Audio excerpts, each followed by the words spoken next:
Chers téléspectateurs et internautes de la chaîne citoyenne, amis auditeurs d'Electron FM, bonsoir. Bienvenue dans votre émission Le débat de ce soir dédié à un sujet essentiel pour l'avenir de notre pays, la jeunesse face aux défis de l'unité nationale. Le Tchad est un pays riche de diversité mais confronté à des tensions ethniques régionales, politiques et sociales. La jeunesse majoritaire dans la population est à la fois une force de changement et un groupe exposé aux divisions. Promouvoir l'unité nationale implique donc de comprendre sa place, ses défis et ses attentes. Alors que notre nation se reconstruit, se questionne et avance, la jeunesse qui représente plus de 60% de la population a un rôle central à jouer. Mais comment cette jeunesse perçoit-elle l'unité nationale? Quels sont les obstacles qu'elle rencontre et aussi surtout comment peut-elle devenir un moteur de paix, de cohésion et de fraternité? Ce soir, nous donnons la parole à des responsables d'une plateforme dénommée Unité nationale et aussi d'autres invités pour comprendre et proposer des pistes concrètes. Cette plateforme qui réunit des citoyens issus de divers horizons afin de s'opposer à la montée de la haine a vu le jour suite aux tensions communautaires qui s'écoulent au sud-ouest du pays, précisément à Mandekao dans la province du Logone occidental. Et comme je l'avais annoncé, nous recevons des invités pour parler de ce thème, bien sûr, tout de suite. Je nous présenterai les invités avec lesquels on va parler de ce sujet. J'ai à ma gauche Madame Ngaralbaï Monique, qui est conseillère de la plateforme dénommée Unité nationale. Madame Monique, bonsoir. Bonsoir et merci pour l'invitation. Merci. À côté de Madame Monique, nous avons Monsieur Jean-Michel Ndirané. Lui, il est chargé de mobilisation et de relations extérieures de la plateforme. Monsieur Ndirané, bonsoir. Bonsoir madame, bonsoir à la chaîne téléspectateurs de Electron TV. Merci d'avoir accepté notre invitation. Merci. Et aussi un autre conseiller, Monsieur Ada Bourkou. Il est aussi de la plateforme. Monsieur Ada, bonsoir. Bonsoir madame, merci de nous avoir donné l'occasion pour parler du sujet. On est là pour en débattre. Merci une fois de plus à Electron TV. Merci. Et enfin, nous avons Monsieur Abaïfouta Clément. Lui, il est personne ressource. Il n'est plus à présenter. Monsieur Clément, bonsoir. Bonsoir madame, tout le plaisir est pour moi d'être sur ce plateau avec des éminents invités. Ok, merci d'avoir accepté cette invitation. Comme je l'avais dit tantôt, nous allons parler de la jeunesse face aux défis de l'unité nationale. Chers téléspectateurs, restez avec nous pour un débat vivant, franc et tourné vers l'avenir. Nous allons commencer à chercher à comprendre le concept d'unité nationale. Je pose la question à M. Ndirane. C'est quoi l'unité nationale? Alors, je voudrais d'abord commencer par parler d'abord de notre plateforme, ensuite parler de l'unité dont il est question. D'accord.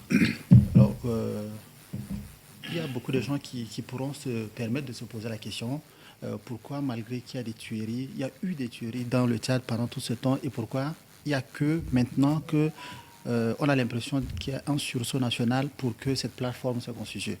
Laissez-moi vous dire, comme nous l'avons pensé, cette plateforme est venue de manière spontanée.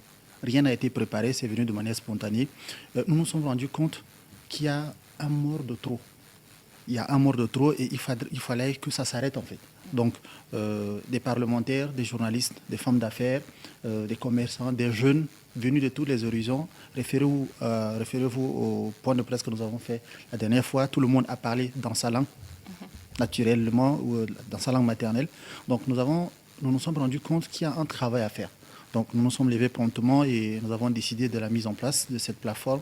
Et le but recherché, c'est que nous voulons faire passer un message. Nous voulons faire comprendre aux gens, au-delà de notre diversité, au-delà de nos langues maternelles qui nous diffèrent, au-delà de nos obédiences, qu'elles soient politiques ou pas, il faudrait se réunir autour d'un idéal. Donc, c'est-à-dire le bleu, jaune, rouge qui nous caractérise, qui s'étend sur les 1 284 km², est symbole déjà fort de l'unité dont nous avons besoin.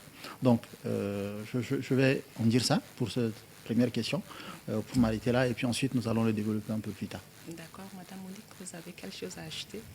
Merci encore une fois de plus pour l'invitation. Et pour parler de cette question, je dis qui tient à cœur tous les Tchadiens, parce qu'aujourd'hui, parler de l'unité nationale, c'est parler de la paix. Et l'unité nationale, vous avez posé la question, l'unité nationale, c'est quoi? L'unité nationale, c'est être ensemble, regarder dans la même direction, se sentir concerné par ce qui concerne les uns et les autres. Et l'unité nationale, c'est dire que nous appartenons à quelque chose, il y a quelque chose qui nous réunit.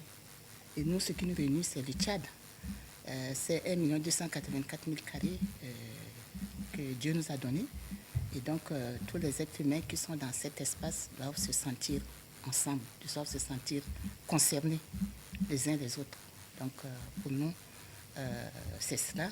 Et c'est ce qui a suscité la création de cette plateforme.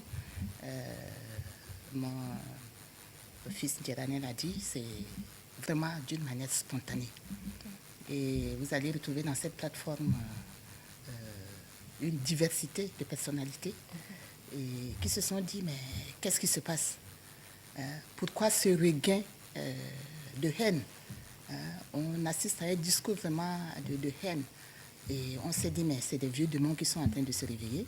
Alors il faudrait bien qu'on fasse quelque chose. Il faut aller chercher dans la conscience des Tchadiens et leur dire que nous appartenons tous à ce pays. Et donc, si nous voulons être ensemble, il y a l'acceptation des uns et des autres qui doit se faire. Et cette acceptation doit se faire à travers la tolérance. Ok, d'accord. Si nous voulons être ensemble, on doit s'accepter. Monsieur Clément, je me tourne vers vous. La jeunesse peut-elle dépasser? Non, plutôt j'aimerais savoir si les jeunes se sentent réellement concernés par l'unité nationale. Quand on le dit, est-ce que les jeunes se sentent vraiment dans l'affaire? Bon, mais écoutez, lorsqu'on regarde un peu autour de nous, on sent qu'il y a un intérêt unificateur qui semble être le dénominateur commun qui nous propulse vers ce que nous convenons d'appeler l'unité nationale. De partout, vous savez que pendant un certain moment, on a comme instrumentalisé la jeunesse dans un élan divisionniste. Je crois que les consciences sont en train d'émerger. Lorsque vous lisez un peu partout, vous regardez un peu partout, vous sentez qu'il y a un aimant qui semble, n'est-ce pas, jouer un rôle de râteau. Et je me dis, si en ce moment nous disons que la jeunesse n'a pas pris conscience, c'est que nous sommes en train de mentir. Là, il y a une prise de conscience. Et je crois que les jeunes, en tant que, n'est-ce pas, tremplin de l'avenir d'un pays, de l'avenir de notre pays, ont plutôt, je crois, intérêt à s'inscrire dans une logique, n'est-ce pas, de bâtir. Et lorsqu'on n'est pas unis, on ne peut pas bâtir. On ne peut que bâtir l'avenir avec la jeunesse. Donc moi je me dis, à écouter par-ci, par-là, je crois qu'il y a une prise de conscience et nous devrions, en principe, mettre le pied sur l'accélérateur, cette prise de conscience, si nous voudrions vraiment bâtir ce pays qui est comme écarlaté et que, par rapport à ce que mes collègues, mes amis ont dit tout à l'heure, nous avons intérêt. Et je crois que l'intérêt choisi ou alors la masse de volonté est beaucoup plus reposée sur la jeunesse qui devrait, n'est-ce pas, s'entendre et préparer la relève. On ne peut pas continuer, n'est-ce pas, à nous divisionner, à nous diviser. Je crois que nous avons été divisés justement faussement. Parce qu'on a mis des choses dans la tête, n'est-ce pas, de cette jeunesse qu'on a utilisée pour d'autres fins, mais le moment est venu pour que la jeunesse se réveille comme un seul homme pour, n'est-ce pas, répondre à l'appel urgent de bâtir ce pays-là. Oui, d'autant plus qu'elle elle est majoritaire, donc c'est normal que cette jeunesse se réveille. Monsieur Ada, vous avez un truc à ajouter? Oui, merci pour la parole. Pour compléter mes confrères de la plateforme, l'honorable, l'ex-honorable, il est toujours honorable, comment on appelle Abay Fouta. Moi, je parle avec des exemples précis, choses bizarres, mais si je vous dis des choses, vous n'allez pas croire. Je suis témoin des événements qui sont passés et qui ont abouti à un dénouement heureux. La première des actions, moi j'étais DIRCAP au niveau de la communication. Jean Bosco Manga m'appelle. Comme il dit, mais toi avec tes proverbes bagrimiens là, on te suit sur les réseaux sociaux là. Il y a quelque chose là, est-ce qu'on peut aller ensemble? J'ai dit oui, viens. Il m'a dit, ok, je n'ai pas un moyen de déplacement, si tu peux venir me chercher. Je suis venu, je l'ai cherché. Jean Bosco Manga, Mansour Ayoub, Abakar Tor, moi-même, on était 4. On s'est retrouvés chez Jean Bosco Manga, chez Mansour Ayoub. C'est quoi le sujet? On a un compatriote, Sakin Zakaria, qui est dans une prison camerounaise depuis 1984. Comment faire pour le libérer? Je vous le dis. Quand on a fini la réunion et que Jean Bosco Manga a mis ça sur les réseaux sociaux, automatiquement tout le monde a réagi pour s'approprier cette action de la jeunesse, de cette cohésion, de cette unité qui est née de manière spontanée, et ça a atteint le sommet jusqu'à ce que les présidents des deux pays ont échangé et notre frère Sakin Zakaria est revenu. Quand on a réagi, les autres qui sont dans les réseaux sociaux, les gens comme Nettoie Ernestine et autres qui étaient là, et puis on a accueilli Sakin Zakaria à partir d'Ngeli pour l'amener et le confier à sa famille. C'est ça l'unité nationale. Regardez, spontanément, les personnes de tout horizon ont se réuni. La deuxième des choses, pendant le dialogue, avant le dialogue, on avait un de nos compatriotes qui a été injustement radié de rang des fonctionnaires de la justice parce qu'il a agi en conscience et comment on appelle, pour dire le droit, pour lire le droit, et on l'a radié. Et moi, quand j'ai eu l'occasion de prendre la parole pendant le dialogue, j'ai parlé de ça et ça fait un effet boomerang. Et notre confrère, ce Tchadien, a été réhabilité. Regardez, c'est ça les actions. C'est ça l'unité nationale. Donc, on n'a pas besoin de midi à 14h. On va au travail pour qu'il y ait des impacts. Et ces impacts-là sont palpables. C'est ça. Et autre chose, on nous a raconté quand on était petit, l'histoire de 79 là. Il y a un quartier à Bousso qui s'appelle quartier Taradona. Et ce quartier Taradona, c'est lequel? C'est les gens qui ont vécu au sud, qui sont venus, et le Bousso les a accueillis, le Chari Bagrimi les a accueillis. Avant ça, il y avait, comment on appelle, la guerre entre les Mouroum et autres de 1924. Les Mouroum sont installés carrément à Bousso. Et nous, le quartier où j'ai vécu avec les gars Mouroum, comme on était des frères et des sœurs. Jusqu'à ce que, dernièrement, il y a un gars qui a reçu une consultation. Ils ont reçu une consultation.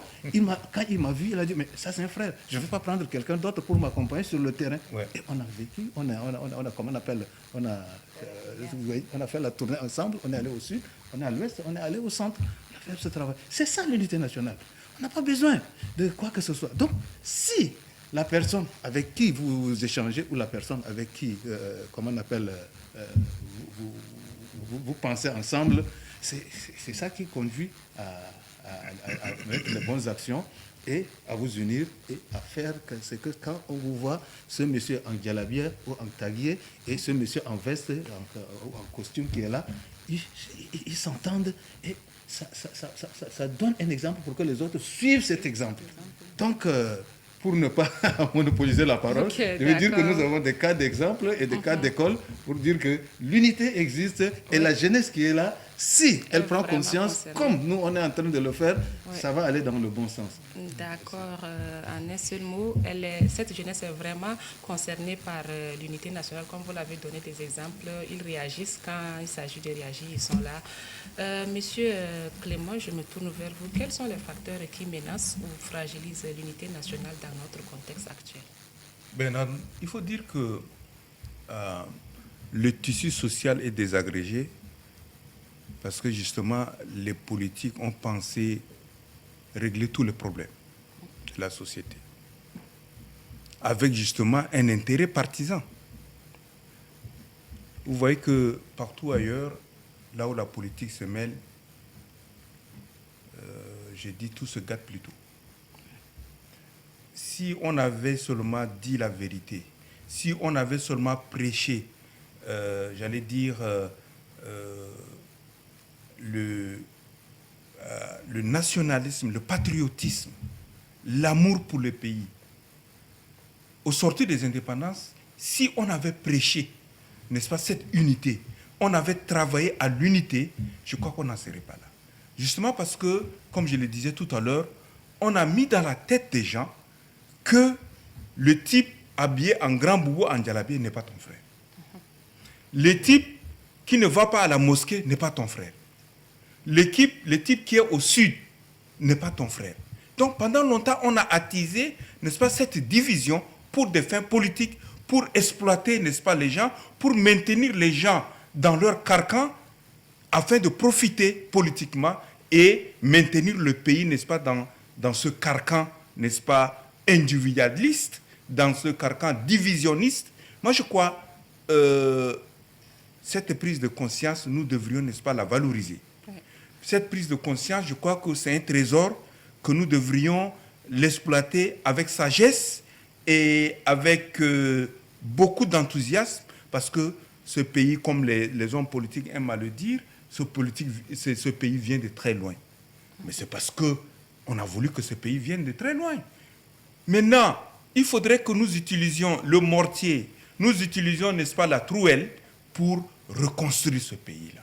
Ce pays a besoin d'être reconstruit. Mais si chacun campe, n'est-ce pas, dans sa religion, et repousse les gens, si quelqu'un campe, n'est-ce pas, dans son clivage ethnique, dans son clivage religieux, je ne sais quoi, mais nous n'allons pas bâtir. Il va falloir que chacun de nous fasse des concessions pour dire, celui-là, Dieu nous a mis dans le 235, c'est mon frère, en dépit, n'est-ce pas, de ce qu'il soit musulman, de ce qu'il soit animiste, chrétien. Le Tchadien, c'est le Tchadien, du nord au sud, du centre, de l'est à l'ouest. Nous sommes des frères, Dieu nous a mis ensemble. Ce que nous devrions faire, c'est de nous donner la main pour bâtir ce pays-là et le développer pour les merveilles, n'est-ce pas, de la jeunesse future. D'accord, Madame Monique, je me tourne vers vous. Vous avez peut-être un mot à ajouter. Oui, merci. Ce qui menace l'unité nationale, ça ressort bien de ce que Clément vient de le dire, même s'il n'a pas prononcé le mot, c'est l'injustice. Ça menace l'unité nationale. L'impunité, ça menace l'unité nationale. Parce qu'il faudrait que tous les Tchadiens, tous les citoyens se reconnaissent devant l'administration, les lois de la République, que cela se passe de la même manière pour tous les citoyens. Il faudrait que tous les citoyens sachent qu'ils sont personne n'est au-dessus de la loi. Il faudrait que tous les citoyens se reconnaissent dans les actes, le respect et l'application des textes de la République. Et donc, ce qui menace l'unité nationale, c'est cela. Et je crois que le travail à faire, c'est dans ce sens. Il faudrait que les Tchadiens se reconnaissent dans les institutions de la République. Il faudrait que les Tchadiens se reconnaissent dans les actes qui sont posés. Et quand il y a un problème et qu'un Tchadien doit se présenter, que ce soit à la justice, dans un commissariat, qu'il aille avec l'idée que justice va être faite. Celui qui a tort, qu'on dise qu'il a tort, celui qui a raison, qu'il a raison. Malheureusement, dans beaucoup de cas, il y a encore cette faiblesse-là. Et donc, c'est une menace à l'unité nationale quand les citoyens ne se reconnaissent pas dans les institutions de la République, dans les services de la République. Et ça, pour notre jeunesse, je crois qu'il y a un travail à faire pour que tous les Tchadiens, et que la loi soit appliquée de la même manière pour tous les citoyens tchadiens. Et à ce moment-là, les Tchadiens vont se reconnaître dans leurs institutions et on pourra parler vraiment de l'unité nationale. D'accord, Monsieur Dirane, je me tourne vers vous. La diversité ethnique, linguistique ou religieuse est-elle perçue comme une richesse ou un obstacle pour la jeunesse? Moi, il n'y a aucun pays au monde qui a une seule religion qui le régit sur l'ensemble de son territoire national. Donc moi je pense que au Tchad, Dieu nous a fait grâce. Il nous a donné toute cette diversité. Comme je l'avais dit tout à l'heure, c'est que quand vous regardez notre plateforme, le monsieur en face, il parle une langue qui est propre. Monsieur, voilà. Donc chacun, nous sommes nés différents, dans des familles différentes, mais ça doit être une richesse. Pas un facteur de division. Parce que c'est que ma collègue, maman Monique disait tout à l'heure, c'est que le mal est profond. On ne choisit, quelqu'un nous disait tout tantôt qu'on ne choisit pas ses parents. Ouais. On ne choisit pas ses parents, mais ses amis, si on les choisit. D'accord ? On n'a pas choisi nos parents. Mais non, tout dépend de... On ne peut pas mettre un pâte à modeler dans un moule de forme triangle, tu soulèves puis ça va sortir carré. Ce n'est pas possible. Donc, il faudrait que le travail soit fait de manière du berceau jusqu'à un certain âge. D'accord ? Donc, ça veut dire que dans beaucoup de contrées, dans beaucoup de familles, dans beaucoup des endroits que nous fréquentons, dommage que le discours n'est pas le même et que ça trouve ses origines dans les politiques, comme quelqu'un l'a dit tout à l'heure. Ouais. C'est que les gens, voulant conserver des avantages individuels, ils prônent je ne dirais pas directement de la division, mais une certaine subtilité qui laisse l'autre le choix de penser que celui qui est en face est différent. Et cette différence doit être, être un avantage. Ça doit entrer, ça veut dire qu'accepter l'autre ne peut pas être un problème. Ça ne peut pas être un facteur de division. Donc aujourd'hui, il faudrait que tout autour, que chacun dans son coin prenne conscience que ce que nous sommes en train de commencer, si nous ne parvenons pas à le redresser, les impacts dans 5, dans 10 ans, moi je pense que dans 5, 10 ans même est loin, les impacts, nous sommes en train de le vivre maintenant. Qu'est-ce qui a commencé? En fait, je peux me permettre un commentaire. Qu'est-ce qui a permis à ce que nous arrivons à cette situation qui a vu la naissance de notre plateforme? C'est les inégalités, comme on l'a dit tout à l'heure. Moi, je suis allé à Madakao, je viens de rentrer, je n'ai pas même fait 72 heures, mais quand tu vas au fond et que tu cherches à comprendre l'origine des problèmes, mais c'est grave. C'est-à-dire on part d'une simple injustice, de quelqu'un qui ne sait pas reconnu dans une situation donnée et ça nous a amené un hécatombe. Et ces trucs-là auraient pu être évités si seulement ces heures de travail ont été faits en amont. Donc, quand on prend conscience de tout ça et qu'on vient s'asseoir, on s'est dit, mais quel est notre rôle dans cette histoire? Ça veut dire qu'aujourd'hui, je dirais, Dieu nous a permis d'avoir une petite notoriété, mais qu'est-ce qu'on fait de cette notoriété? Il faudrait que nous mettons cette notoriété pour toucher le problème du doigt. Donc moi je pense que c'est ça ce que nous sommes en train de faire aujourd'hui et nous demandons aux téléspectateurs ou à la plupart des gens qui nous suivent de dire que ce n'est pas parce qu'aujourd'hui le problème ne te touche pas ou ne touche pas ta communauté ou bien ta région que ça va t'épargner. Parce que ça peut être cyclique. Ce conflit peut se déporter. Donc il faudrait que dès aujourd'hui, celui qui nous écoute depuis Abéché, depuis Faya Larjo, depuis Mbaye Bokoum, depuis Ati, depuis machin, ils se disent qu'il ne faudrait pas que son silence peut être aussi complice. Donc, il faudrait que les gens puissent réagir promptement afin que nous nous levons comme un seul homme, comme l'a dit mon cher frère tout à l'heure, qu'il faudrait un sursaut national. C'est que quand il y a un truc, il faudrait que la personne se sente concernée. Quand les gens se rendent compte que vous faites quelque chose sans intérêt et qu'il n'y a que de la volonté et de la bonne foi, ça peut amener l'adhésion de tout le monde. On n'a pas besoin de se lever et faire des communiqués, faire grand-chose. On était dans le 7e arrondissement aujourd'hui, ce soir, nous avons mené une campagne de sensibilisation, mais venez voir, tous les chefs de carré de la plus grande, je pense que c'est le plus grand arrondissement de N'Djamena, tous les gars étaient là, mais la manière dont les gars ont pris la parole pour s'exprimer, c'était nous, on ne s'attendait même pas à ça, la mobilisation qu'il y a autour, mais c'est vraiment grand. On s'est dit que, mais franchement, peut-être que nous avons touché du doigt un truc assez aussi sensible, que les gens ont peut-être voulu le dire depuis très longtemps, mais qui n'avaient pas l'occasion de le dire. Donc moi, je pense que Electron déjà fait un travail merveilleux. Permettez-moi de remercier le PDG Armand par l'entremise de vous. Et franchement, je pense que si nous pouvons avoir souvent l'occasion de venir, d'avoir aussi des personnes ressources comme M. Abay Fouta pour essayer de parler à vos auditeurs, à cette jeunesse, à la population tchadienne, moi je pense que dans les jours à venir, nous allons arriver à quelque chose. D'accord. Nous avons un trésor qui demeure inexploité. la culture tchadienne.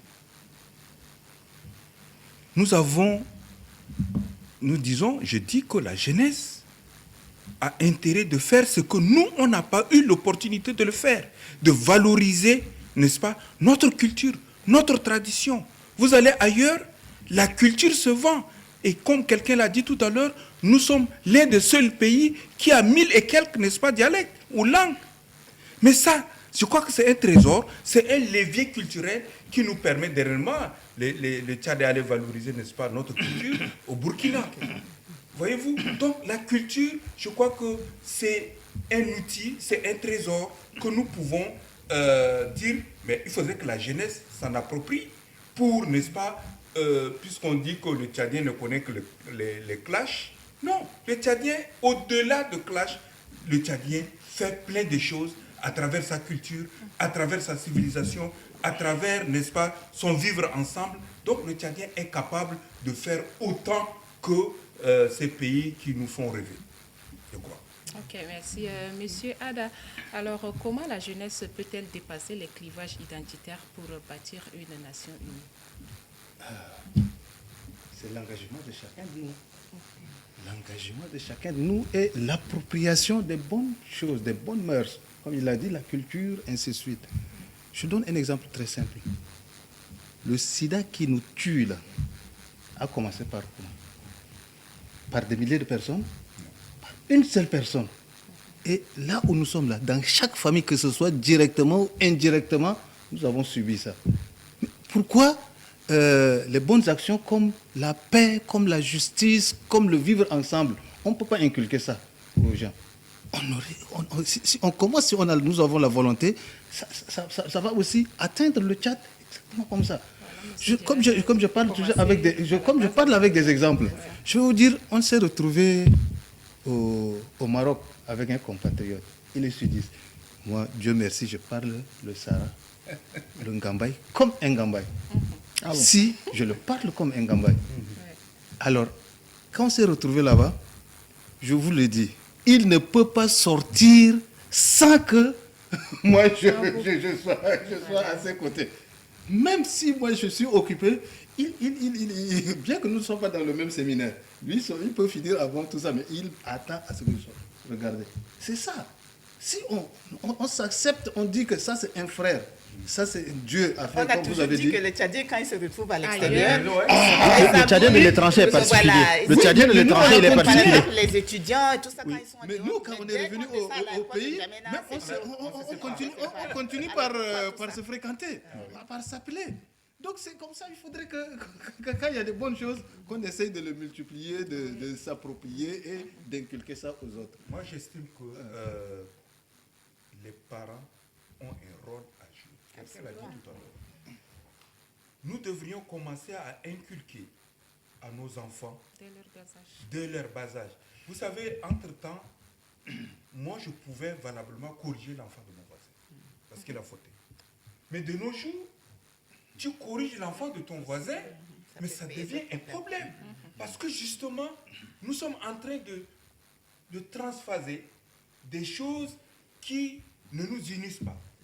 Et je crois que nous devrions, comme quelqu'un l'a dit tout à l'heure, nous devrions nous lever et nous mettre en bouclier par rapport à tout ce qui nous divise. Il faudrait plutôt être les chantres qui prônent, n'est-ce pas, le vivre ensemble, je crois. Voilà, monsieur Abaïfouta, moi je pense qu'au-delà du rôle de parents, nous avons aussi un rôle que les leaders religieux, c'est-à-dire les garants de nos us au-delà de ça, les religieux. Maintenant, aujourd'hui, il faudrait se le dire, nous avons des nouvelles formes, je ne dirais pas d'église ou bien de mosquée, ou bien d'enseignements religieux qui sont pas celles que nous avons connues quand nous étions plus jeunes. D'accord? Et voilà, donc moi je ne sais pas, bon, je n'ai pas fait tout le tour pour en savoir et pour me permettre d'en parler, mais moi je pense qu'il faudrait que l'État soit un peu regardant. Il faudrait que l'État soit regardant de la nouvelle forme, je ne dirais pas de religion, je dirais la nouvelle forme des doctrines qui sont inculquées dans nos lieux de culte. Parce que c'est important, parce qu'aujourd'hui, avant, moi je me rappelle, les enfants qui qui mendiaient, d'accord, qui avaient les petites tasses, et avec qui on avait grandi, parce que à côté de chez mon père, je me rappelle, il y avait un marabout, je ne me rappelle plus les traits de son nom, mais on a grandi pratiquement avec ses enfants. Donc, ils avaient cette docilité-là de comment faire. Aujourd'hui, tu te rends compte que les gars, ils viennent à côté là, tu te demandes un truc que tu ne veux pas, ils t'insultent. Ils t'insultent. Donc maintenant, d'où ils tiennent ça? Et pareillement, donc, il y a des églises, aujourd'hui, quelqu'un peut avoir une chambre sur un salon, et puis quand il relie les deux, avec 3 tables bancs, un tambour battant, et ça devient un lieu de culte. Voilà, le mec que tu vois hier étant en soulard, demain il se lève, il devient le pasteur, et c'est lui qui enseigne la nouvelle doctrine à nos sœurs, à nos frères, à nos machins. Donc ça, c'est dangereux. Donc c'est très dangereux pour la société que nous voulons bâtir. Donc moi je pense que à tous les niveaux, il y a un rôle que l'État doit jouer. Et quand vous remarquez bien, dans des zones de conflit, dans ces zones où ces problèmes sévissent, l'autorité de l'État est absente.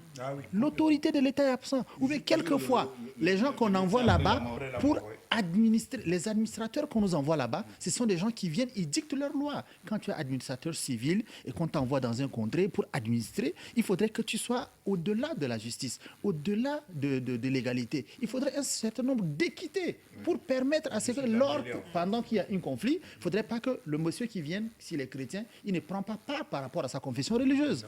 D'accord? Donc le monsieur, il faudrait qu'il soit juste administrateur pour qu'il regarde ou bien interprète le conflit dans toute une impartialité. Donc moi je pense qu'il y a des facteurs, des petits facteurs que nous négligeons peut-être, mais qui entrent dans le cadre de ces trucs-là, et que même l'État, le premier responsable, doit faire très très attention et être vraiment regardant sur cet aspect, parce que c'est l'affaire de tout le monde. C'est-à-dire le parent peut le faire, mais quand l'enfant va à l'école, il faudrait que son maître ou bien sa maîtresse puisse prendre le relais.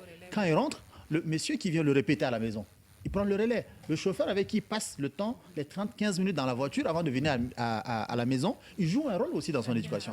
Donc moi je pense que toute cette chaîne-là, nous pouvons le réviser d'une manière ou d'une autre pour que nos enfants, nos petites sœurs, nos petits frères, nos femmes et nos machins, qu'on puisse redresser. Donc moi je pense que le défi est assez grand et que la responsabilité est partagée. Donc plus nous trouvons d'espace pour nous exprimer, plus nous allons vers les gens pour parler, plus on nous donne des occasions pour échanger comme ça, on va arrondir nos angles pour que nous puissions relever ces défis. D'accord, Le défi est vraiment grand. Ok, Madame Monique, Oui, le défi est grand justement par rapport au défi de la jeunesse, parce que c'est la jeunesse qui est l'avenir de ce pays. Et donc, le rôle des parents, c'est vrai, la responsabilité des parents, c'est vrai, mais il faut créer l'environnement, comme il le dit, il faut un environnement dans lequel tout le monde se sent vraiment enfant de ce pays-là, dans le respect des uns et des autres, dans le respect de la diversité, dans le respect de des différences. Malheureusement, voilà, les exemples sortent ici.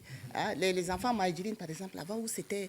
Bon, et puis avant, ils veulent même à manger. Ce n'était pas de l'argent qu'ils veulent. Ouais. Aujourd'hui, ceux qui viennent devant les maisons, si leur donner les nourritures, ils veulent pas, ils veulent de l'argent. Et ils insultent les gens. Donc, je crois que les choses ont évolué, mais vraiment négativement. Donc, il y a un travail à faire. Au niveau des parents, c'est vrai, mais les religieux aussi, également, parce qu'on ne sait pas. Les marabouts qui encadrent maintenant les enfants, ils les encadrent comment? Pour que ces enfants-là soient métamorphosés comme ça.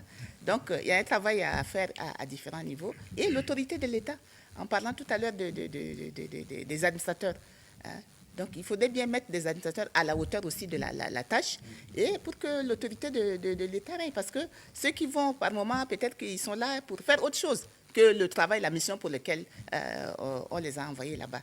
Et donc, parce que gouverner l'administration, c'est aussi prévenir.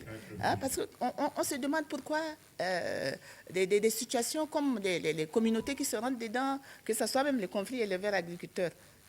D'accord, mais ce qui s'est passé à Mandako, ça doit être parti de quelque part. Pour arriver jusqu'à cela, s'il y avait l'autorité de l'État, s'il y avait une administration normale, il y avait quand même des éléments qui peuvent alerter le gouvernement à pouvoir prévenir les choses. Donc, je crois que les défis à différents niveaux, et que ce soit au niveau des parents, l'administration, les plus hautes autorités également, il faudrait que tout le monde s'y mette.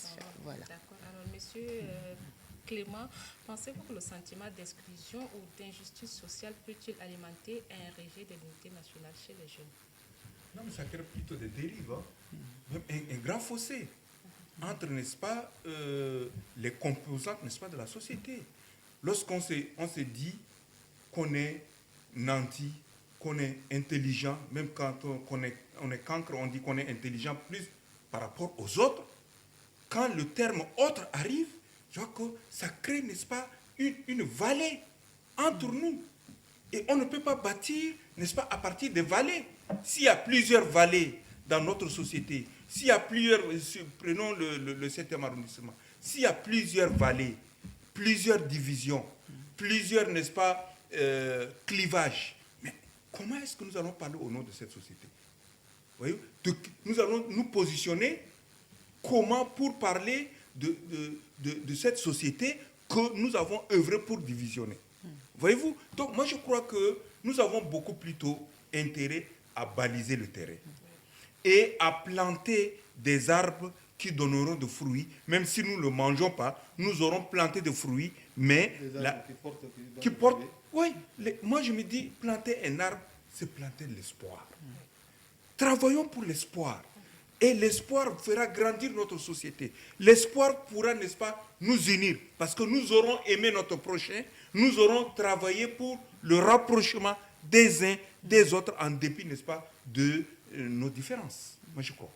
D'accord, merci. Nous vivons des tensions sociales et politiques. Alors, messieurs Ada, quel impact les discours politiques ont-ils sur la manière dont la jeunesse perçoit la cohésion sociale?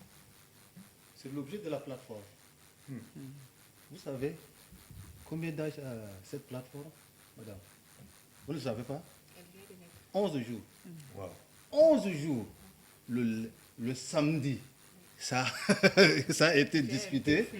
Dimanche, nous avons appelé les gens. Le lundi, On a lancé. on a lancé. Et le mardi, on a tenu notre point de presse. Super. On a besoin de cet élan. Regardez. C'est vraiment spontané. Pour dire quoi? Pour dire qu'il y a des Tchadiens qui veulent anticiper. Moi, je suis de formation, comment on appelle, planificateur. Donc, nous, dans la planification, on prévoit. Et là, le travail où j'exerce maintenant, je suis suivi-évaluation. En tant que suivi-évaluation, nous avons des indicateurs. Les indicateurs sont définis en amont. Et nous les, comment on appelle, vérifions. Donc, c'est ça. Donc, nous sommes là, c'est pour dire que faisons de la sorte que ce qui s'est passé là, bien que, comment on appelle, c'est douloureux, mais, comment on appelle, qu'on arrive à atténuer la situation, qu'on arrive à se mobiliser, à anticiper, à vouloir, comment on appelle, dissuader ceux qui partent profitent de l'occasion ou pour exprimer leur, comment on appelle, colère, comme on a dit, qui sont frustrés, qui ont trouvé qu'ils n'ont rien à gagner, c'est l'occasion de s'éclater, de mettre les gens en conflit. On a dit, tout ça là, il faudrait qu'on anticipe. Et on est là pour anticiper. Oui, et les autorités sont avec nous. Nous avons rencontré, je ne sais pas, bon nombre de hautes autorités, et je pense que la liste est encore longue, et nous, on ne dort pas. On ne dort pas. On voulait que vous aussi, vous faites la même chose. Relayez ces bonnes actions-là. Faites-le. Tambour battant, matin, midi, soir, dans toutes les émissions-là. Faites-le. C'est comme ça que nous allons tous arriver à résoudre ce problème. À unir beaucoup plus les Tchadiens. Cet après-midi, au 7e arrondissement, il y a un monsieur qui s'est levé. Il a dit, mais c'est le discours des politiciens qui veulent diviser. Il dit, les populations n'ont pas de problème. Ouais. Les populations n'ont pas besoin de dire celui-là. Les populations veulent vivre en paix. Mais qu'il y a des discours, et souvent, c'est comme on dit, c'est divisé pour régner, et que c'est de cela qu'il s'agit. Donc, il faudrait que nous-mêmes, qu'on se sensibilise au haut niveau. Nous qui nous disons, nous sommes des leaders politiques, il faudrait que nous-mêmes, on se sensibilise. Que eux, la population, en réalité, ils n'ont pas de problème. Et j'ai trouvé qu'il a raison. Il a raison. Donc, je crois qu'il faut amener les gens à changer de discours. Parce que nous avons vu, après Mandakao, vous avez vu comment ces regains-là, et puis on n'a pas encore abordé le problème des réseaux sociaux, mais les jeunes aujourd'hui, c'est égal réseaux sociaux. Ouais. C'est vrai que c'est des outils qui nous aident à communiquer, mais le revers, moi, j'ai peur. Ouais. J'ai peur. Et donc, rapidement, les gens se sont mis on a vu ce regain de discours vraiment haineux, vraiment les vieux demain qui se sont réveillés. Et c'est ça qui a suscité la création de la plateforme. Donc, les défis sont énormes, mais j'ai foi et je sais que les Tchadiens s'aiment, les Tchadiens aiment leur pays. Et je crois que si ce travail est fait pour que chacun comprenne qu'on a intérêt à être ensemble et en paix dans ce pays. Alors, madame, permettez-moi de rembobiner tout à l'heure par rapport à la question que vous avez posée à M. Abaïfouta. Vous venez de dire tout à l'heure, est-ce que le sentiment d'exclusion, c'est ça? Est-ce que pouvait être un facteur? Attendez, vous avez, il y a voilà, un facteur de division. Depuis peut-être 2 jours, il y a, je sais pas, il y a un audio, je ne sais pas si elle est authentifiée ou pas, qui est en train de circuler sur les réseaux sociaux par rapport à un jeune qui, bien que militaire, ou bien garde du corps, que ce soit, je sais pas, du SEMGA, ou bien que ce soit du premier vice-président du Sénat et tout ça. Est-ce que vous vous rendez compte de la gravité de ce que ce monsieur, officier supérieur, est en train de raconter? Et il vous souviendra, une jeune fille aurait été brutalisée sexuellement ou pas par un agent de, je sais pas, d'une brigade quelque part. La ministre de l'enfance, je crois, Madame Amina, est montée sur le créneau et 2 jours plus tard, le monsieur a été radié. D'accord? 2 jours plus tard. Maintenant, ce bonhomme, ça fait déjà 1 semaine que son discours est en train de passer dans tous les groupes WhatsApp. Nos dirigeants ne diront pas qu'ils ne sont pas au courant. Non. Ils ont vu, tout le monde a écouté. Mais jusqu'à là, on n'a pas vu de réaction venant de la part de sa hiérarchie. Qu'est-ce que cela veut dire? Qu'est-ce que cela veut dire? C'est quand même arrangé à... Non, des excuses ce matin. Sérieusement. Espérons que c'est sincère. Donc, il y a, regardez, prenez par exemple cet exemple, ne serait-ce que celui-là. Vous savez comment le monsieur qui a été radié dans la première fois, ou bien sa famille, ou bien sa communauté, va se sentir vis-à-vis du deuxième qui le fait, mais impunément, et il n'est pas à sa première. Il n'est pas à sa première sortie. Donc, ce genre d'attitude donne raison à ceux qui pensent que notre justice est à 2 vitesses. Qui donne raison à notre justice qui pense que les gars sont à 2 vitesses. Alors, ce genre de dessus, il faudrait que ça soit réparé. Ça, moi, je profite du micro pour dire à nos dirigeants, s'ils m'écoutent, il faudrait que ce genre de situation soit réglé. Moi, je ne connais pas comment ça se passe, cette hiérarchie militaire, et comment ça se passe, mais il ne peut pas avoir de 2 poids 2 mesures dans ce genre de situation. Surtout qu'au niveau de l'âme, il est dit que les militaires n'ont pas le droit de... Donc, notre combat, c'est pour ce genre...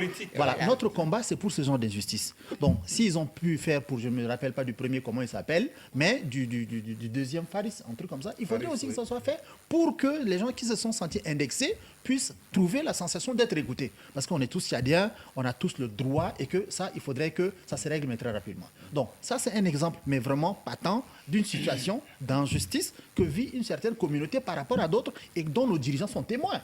Donc, il faudrait que les gens essaient de faire les choses, mais de manière la plus juste.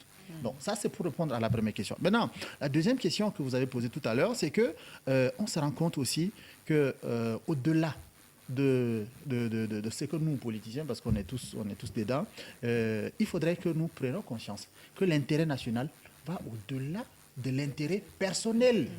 Donc, ça veut dire, imaginez, c'est que moi, je suis allé, comme je l'ai dit tout à l'heure, je viens de rentrer de Mandakao il y a, je crois que 48 heures, mais ce que j'ai vu là-bas est affreux. C'est vraiment affreux. L'homme est arrivé à un niveau d'animosité qui s'est jamais passé auparavant. Vous savez, le Tchad, comme tous les pays dans lesquels, qui ont pour vocation agro-pastorale, ont connu ce genre de conflit agriculteurs-éleveurs. Mais le niveau d'animosité qu'on est arrivé à là, si nos gouvernements ne prennent pas garde, si les gens continuent à minimiser, ou bien s'ils ne prennent pas sérieusement le truc, c'est que nous sommes en train de préparer le lit d'une guerre civile. Ouais. Ça, je vous le dis, mais très sincèrement. C'est pas aisé de le dire ça sur les antennes comme ça, mais il faudrait qu'on se le dise pour que nous comprenions. Parce que quand une mission gouvernementale, par exemple, part sur le terrain, les gens, ils font beaucoup, c'est 2 jours, c'est 48 heures. Maintenant, quand ils rentrent, qu'est-ce qui se passe derrière? La personne qui a perdu peut-être... Moi, j'ai rencontré une dame, j'ai parlé à une dame, j'étais obligé d'arriver à un moment où je n'ai pas pu me contenir. Il faudrait avoir un cœur de pierre pour ne pas être ému face à un drame de ce niveau. La dame me dit,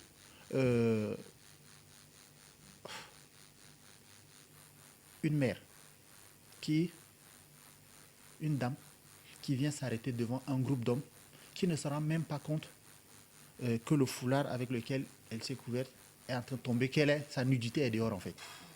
Est-ce que vous vous rendez compte de la gravité de la situation? Donc il s'est dit qu'il y a 2 jours, elle avait une famille. Il y a 2 jours, elle a un mari, elle a 3 enfants. Aujourd'hui, elle est dépossédée de tout ça et elle ne sait même pas à quel sens se vouer. Vous voyez, une famille comme ça, vous pensez quand on amène des vivres, quand on dépose 10 millions, quand on dépose 50 millions, ça résout le problème? Non, c'est pas la solution. Il faut une prise en charge, mais psychologique même.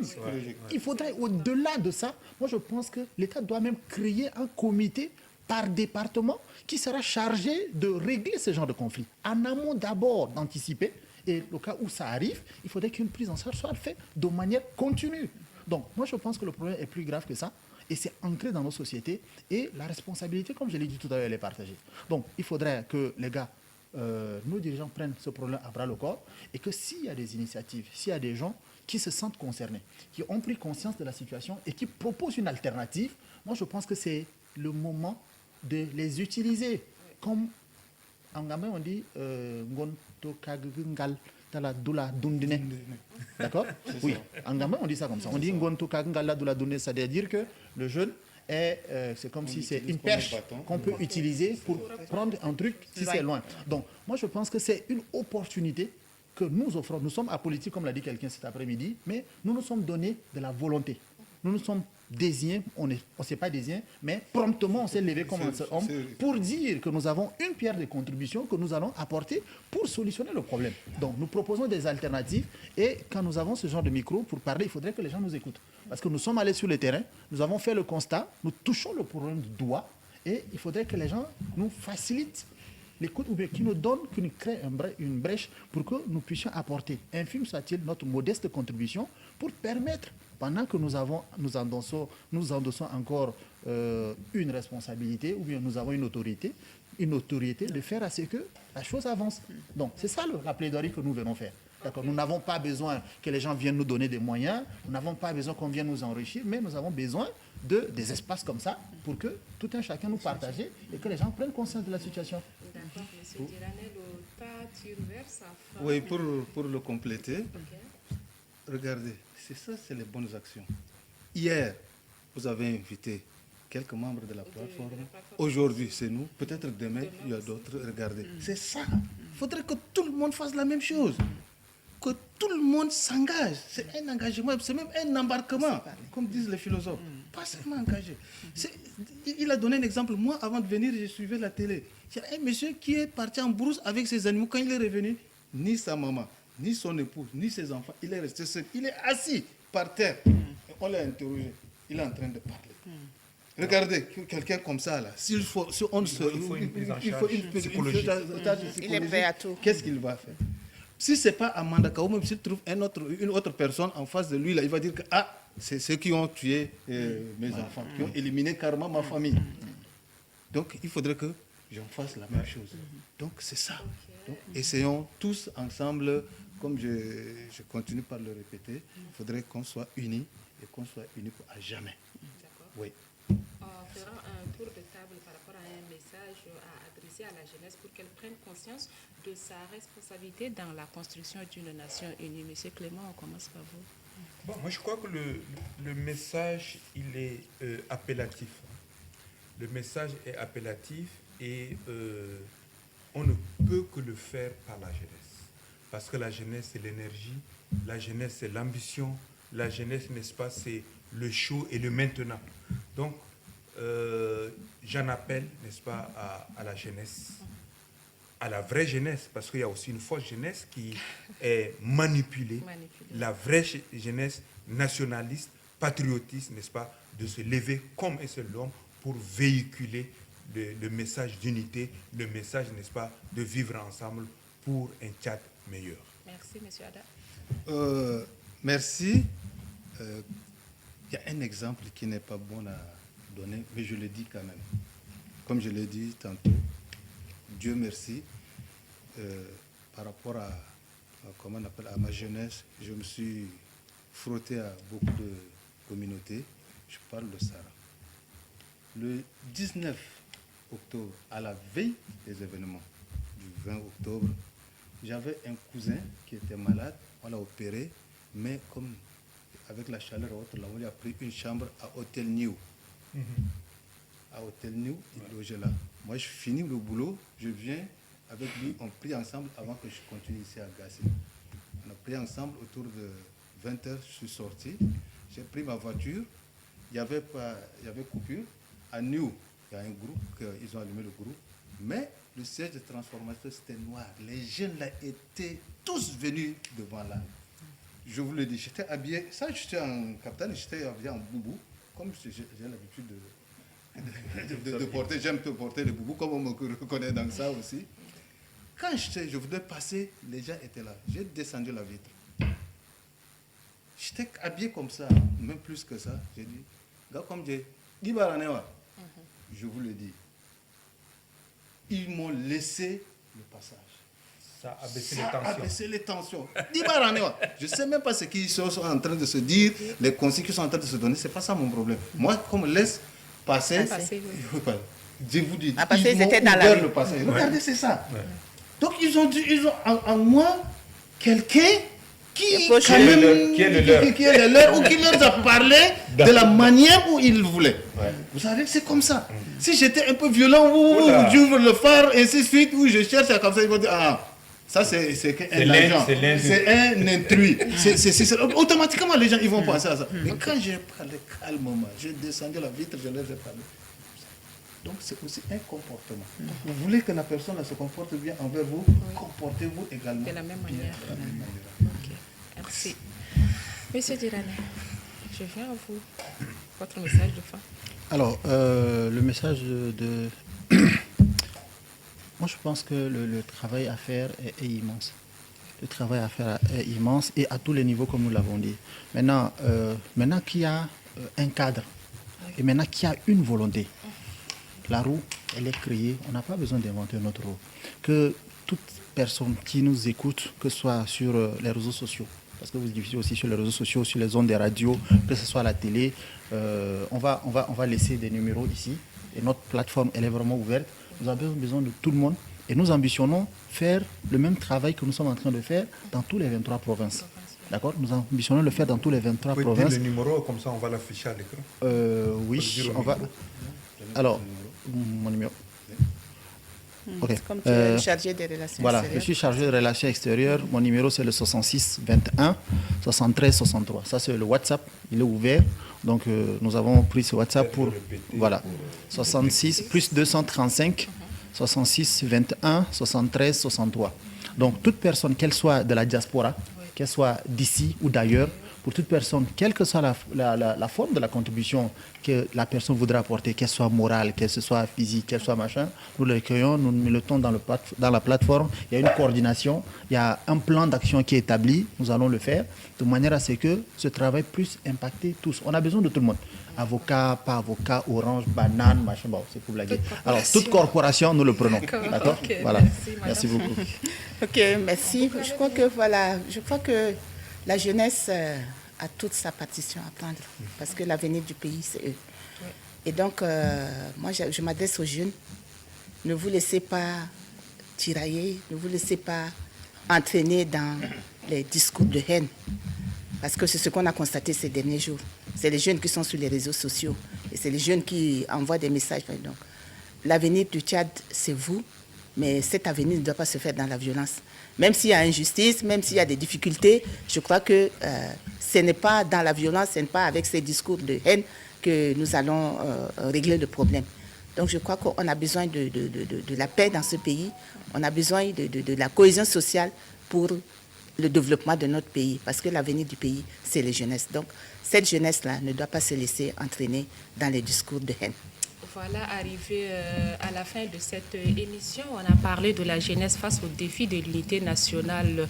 Au Tchad, l'unité nationale est essentielle pour vivre ensemble. Et donc, on va se laisser sur cette citation. L'unité d'un pays ne se mesure pas à ses discours, mais par sa capacité à faire des différences une force. Donc, peu importe notre différence religieuse, ethnique et tout ça, il faut qu'on se dise qu'on est tchadien. Le pays nous appartient à nous tous et on doit aller main dans la main pour aller plus loin. Alors, merci à M. Clément, M. Ada, M. Dirané et Mme Monique de venir partager avec nous ce moment. Merci vraiment d'être là. Merci, madame. C'est à nous de vous remercier. Merci.